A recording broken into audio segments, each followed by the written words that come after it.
Kids are killed from Israel's actions. Kids are killed from Israel's actions. Kids are killed from Israel's actions. Well, staying with this story, we're going to go now to Andrew Wegerif, who is an activist and a member of Ship to Gaza Sweden. He joins us from Stockholm. First of all, Andrew, I understand you are at a protest that's going on now. Can you just explain what's going on, how much traction this story is getting with the media as well as the public in Sweden? Yeah, hi.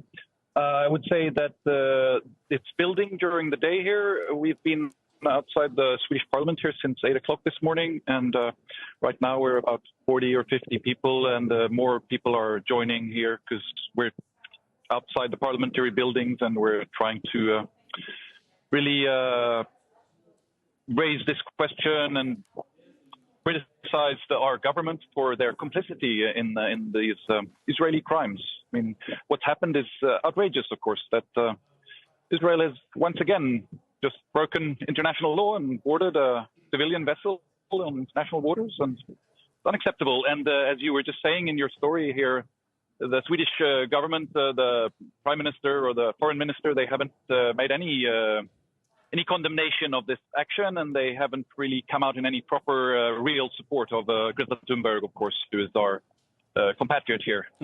We're waiting. So, we're trying to go ahead. Yeah, no, we're waiting for the vessel to be taken to Ashdod in Israel.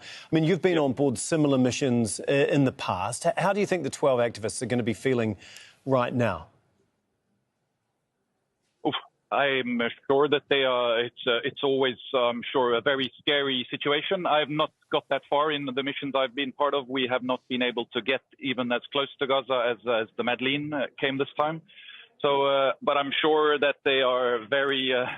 It's a very traumatic and unpleasant experience, of course, to be boarded in this way. We saw the pictures this night of what happened when the Madleen was boarded, and it's awful situation, of course, in every way.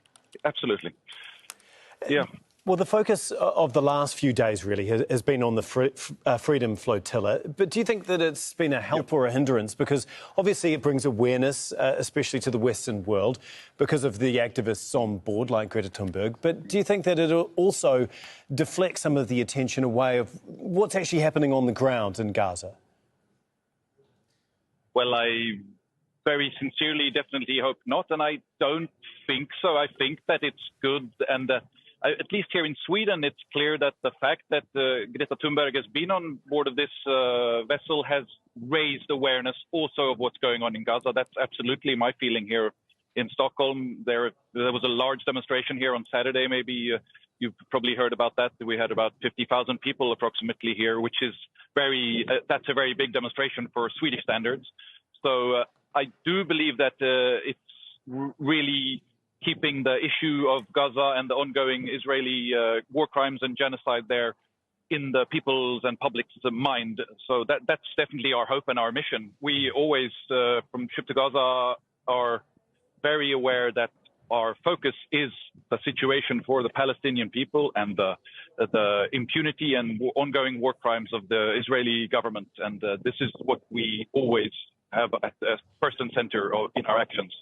Do you think that this mission is going to prompt more attempts by the Freedom Flotilla or others to try and break the blockade and get aid into Gaza, do you think? I sincerely hope so, absolutely. And I do believe I'm aware that there is another vessel that is hopefully ready to depart quite soon. And I really hope and believe that and the attention that this action is getting right now and has been getting for the last week, that is inspiring more people to join the Freedom Flotilla organizations in the various countries around Europe and also outside of Europe, and also inspiring other organizations to try to take similar steps and to do similar actions.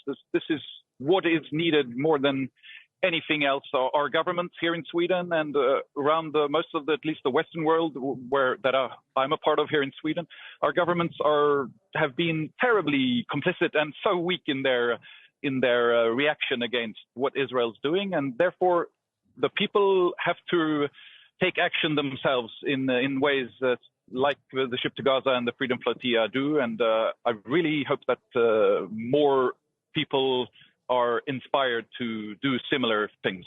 Thank you so much, Andrew. We really do appreciate your time. Andrew Wegerif for us there in Stockholm.